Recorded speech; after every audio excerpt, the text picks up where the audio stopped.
Muling tinayag ng Department of Foreign Affairs na walang Pilipinong nasawi o nasa dalawang pagsabog na naganap sa Boston.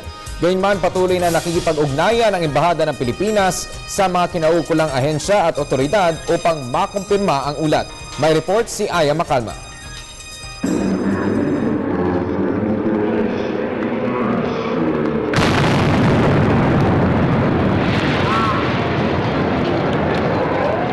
Walang Pilipinong kabilang sa mga nasawi sa Boston Marathon bombing. Ito ang kinumpirma ng Department of Foreign Affairs. Matapos ang insidente ay rumisponde kaagad ang Consulate General to New York na si Mario De Leon upang alamin kung mayroon mga Pilipinong kasama sa mga sugatan.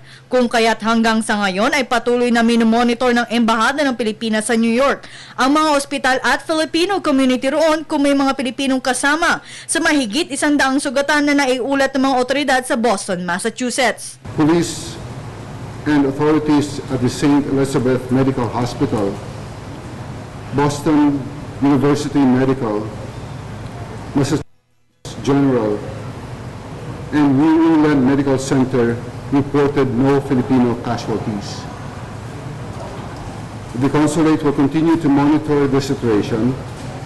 It remains in touch with authorities in Boston and the Filipino-American community to make sure that all Filipinos who were in the area at the time of the incident are all safe and accounted for.